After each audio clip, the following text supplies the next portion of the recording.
Iniziative come quella di oggi, che assume un'importanza fondamentale perché diventa anche competizione a pieno titolo del campionato nazionale, sono comunque, anche a prescindere dalla competizione, delle occasioni per focalizzare l'attenzione su tutto quello che è eccellenza locale, eccellenza enogastronomica uguale turismo enogastronomico. Maggiori competenze, maggiori professionalità danno la possibilità a una destinazione turistica come Siracusa di poter eccellere insieme ai suoi prodotti. In effetti manifestazioni come quelle di oggi sono importanti intanto per l'iniziativa in se stesso, perché è una competizione, ma poi soprattutto perché c'è la possibilità di avere un confronto fra chi opera, in questo caso in una struttura come sono i pubblici esercizi come bar, un confronto su quelle che sono le nuove metodiche di presentazione di alcuni prodotti. Senza dubbio, se uno va in un bar e ha la possibilità di poter essere servito con un prodotto così carino e simpatico,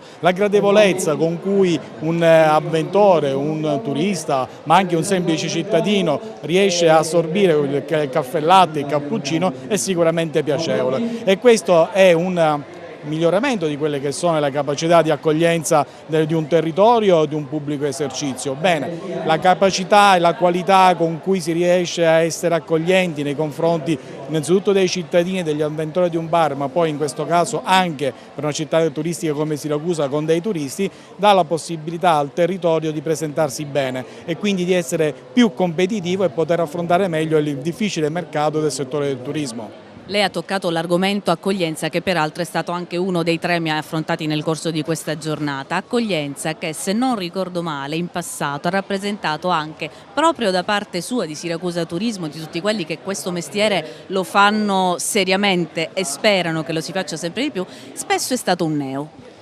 Ma guarda, allora, senza dubbio un sorriso non costa nulla, e un sorriso fatto al momento giusto a una persona che entra dentro un locale è sicuramente un bel bigliettino da visita. L'accoglienza si basa con delle piccole regole che non hanno nessun costo e nessun investimento, che inizia appositamente con il sorriso e poi va con la professionalità con cui si servono i prodotti. L'accoglienza naturalmente non è soltanto quella che devono riservare i pubblici esercizi, l'accoglienza è anche quella di una città, anche dei singoli cittadini. Noi devo dire che abbiamo avuto la possibilità, tramite dei questionari che abbiamo sottoposto a dei turisti, abbiamo riscontrato che la città risponde molto bene. I turisti sono molto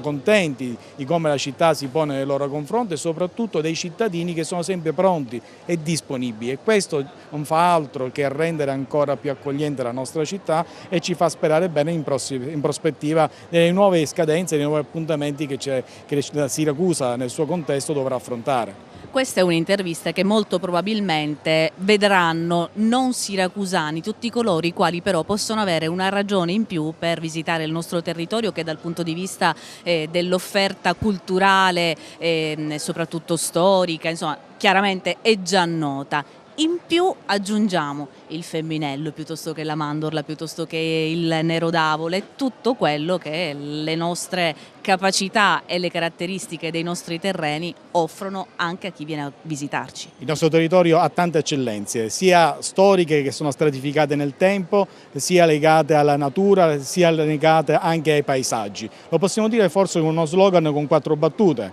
odori, colori, sapori, il tutto per grandi emozioni che offre il nostro territorio.